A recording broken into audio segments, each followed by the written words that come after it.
Abantu baturutse kure y'Ikibeho iyo bitabiriye amasengesho abera kuri uwo musozi mutagatifu usanga benshi muri bo bitwaje utujerekani cyangwa ibindi bintu bashobora gutwaramo amazi, kuko bamwe muri bo baba bakoze urugendo runini n'amaguru. Ukeka ko utwo tujerekani baba batwitwajemo amazi yo kunywa mu nzira, ariko wajya kubona ukabona n'abaje n'imodoka baratwitwaje. Abo bose usanga ahubwo baba bashaka gucyura amazi bakuye Kibeho ku isoko iri ku kirenge cy'umusozi wa Kibeho.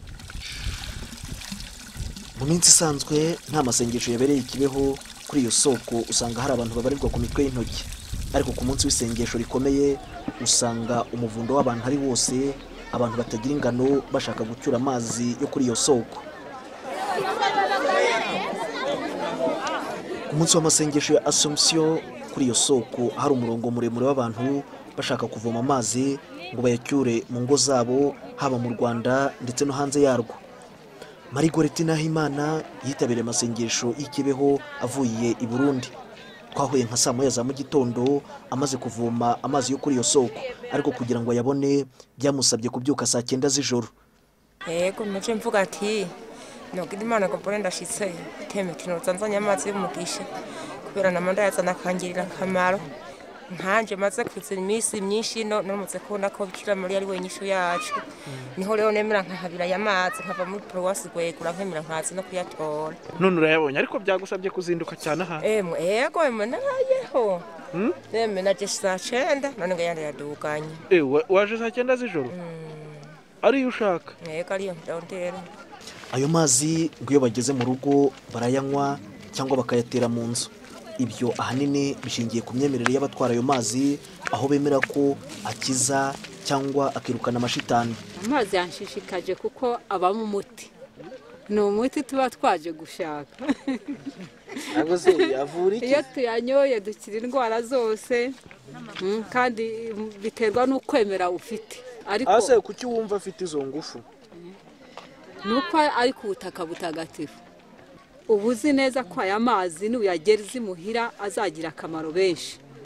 Amazi y'umugisha akenshi akunda gukiza abarwayi, kwirukana amashitani cyangwa se bakayatera nko mu nzu. Iyo bayateye mu nzu haba iki se? Hari igihe wenda haba harimo nka rombi zikagenda.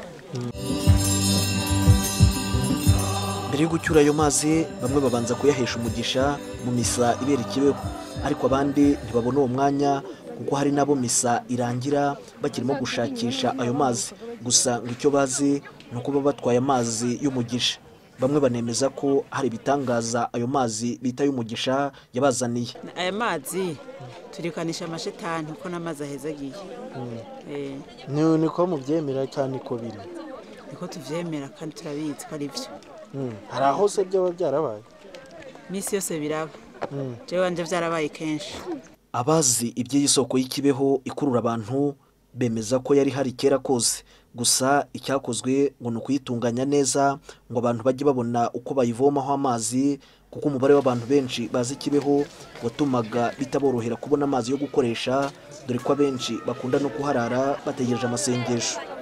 Ariko uko biri kose Kibeho imaze kumenyekana ku isi nk'ahantu habereye amabonekerwa, ishobora no kwinjira mu mateka nk'ahantu hari amazi yifuzwa n'abantu baturutse hirya no hino ku isi, kuko bayemera nk'amazi yo ku musozi mutagatifu. Ufite Maremi Maurice, televiziyo y'u Rwanda.